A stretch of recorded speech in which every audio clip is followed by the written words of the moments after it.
അമ്പലപ്പുഴയിലെ ഒരു റോഡിലൂടെ നടക്കണമെങ്കിൽ നാട്ടുകാർ സർക്കസ് അഭ്യസിക്കണം. അങ്ങനെ ഒരു റോഡാണ് അമ്പലപ്പുഴയിലെ തകഴി പടഹാരം റോഡ്. പുനർനിർമ്മാണത്തിനായി 5 മാസം മുമ്പ് പൊളിച്ച റോഡിലൂടെ അഭ്യാസം നടത്തിയാണ് നാട്ടുകാരുടെ യാത്ര.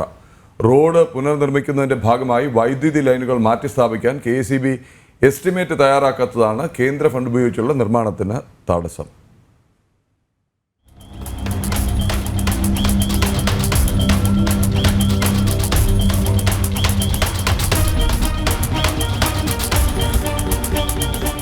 നിരവധി ആളുകൾ യാത്ര ചെയ്യുന്ന തകഴി പടഹാരം റോഡാണിത്. റോഡാണെന്ന് പറഞ്ഞിട്ട് കാര്യമില്ല, ഇതിലെ യാത്ര ചെയ്യണമെങ്കിൽ സർക്കസ് അറിഞ്ഞിരിക്കണം.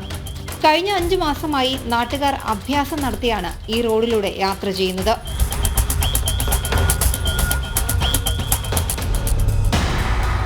തകഴി ജംഗ്ഷൻ മുതൽ വടക്കോട്ട് പടഹാരം വരെയുള്ള 3 കിലോമീറ്റർ റോഡ് പുനർനിർമ്മിക്കാനായി 5 മാസം മുൻപാണ് പൊളിച്ചത്. കേന്ദ്ര സർക്കാരിന്റെ ഭാരത് മാതാ ഫണ്ട് ഉപയോഗിച്ചാണ് പുനർനിർമ്മാണം. പുനർനിർമ്മിക്കുമ്പോൾ റോഡ് ഉയരുന്നതിനാൽ വൈദ്യുതി ലൈനുകൾ മാറ്റി സ്ഥാപിക്കാൻ KEB എസ്റ്റിമേറ്റ് തയ്യാറാക്കാത്തതാണ് പുനർനിർമ്മാണത്തിന് തടസ്സം. കരുവാറ്റ കുപ്പപ്പുറം റോഡിനെ ബന്ധിപ്പിക്കുന്ന ഈ റോഡിലൂടെ സ്കൂൾ വിദ്യാർത്ഥികളടക്കം 100 കണക്കിന് പേരാണ് ദിവസവും യാത്ര ചെയ്യുന്നത്. മഴ ശക്തമായതോടെ റോഡാകെ തകർന്നു കിടക്കുകയാണ്. അത്യാസന്ന നിലയിലായ ഒരാളെ ആശുപത്രിയിലെത്തിക്കാൻ ഓട്ടോറിക്ഷകൾ പോലും ഇതിലെ വരില്ലെന്നാണ് നാട്ടുകാർ പറയുന്നത്. മാത്രമല്ല, ഈ വഴിയിലൂടെ ഓടുന്ന വാഹനങ്ങൾക്ക് എല്ലാ ദിവസവും അറ്റകുറ്റപ്പണി നടത്തേണ്ട സ്ഥിതിയാണ്. 2-3 മാസമായിട്ട് ഈ കുഴിയിൽ കിടന്ന് കളിക്കുക. ഓട്ടോറിക്ഷ ഓടാൻ പോലും പറ്റുന്നില്ല. കഴി 3 കിലോമീറ്റർ ഉണ്ട്. ഞങ്ങൾ പട്ടിണി, എല്ലാവരും ഓട്ടോറിക്ഷക്കാരെല്ലാം പട്ടിണി. ഒരാശുപത്രി കൊണ്ടുപോകാനോ ഒന്നും വരുന്നില്ല. പാലക്കാർ ഇങ്ങോട്ട് വരുന്നേ ഇല്ല. അവർ വന്ന് എന്തെങ്കിലും ചെളിയാക്കി ഇട്ടിട്ട് പോവും. ഞങ്ങൾക്ക് ഒരു രക്ഷയില്ല. അതുകൊണ്ട് ഇതാ കടപ്പ്, ഞങ്ങളുടെ കടപ്പ് കണ്ടോ.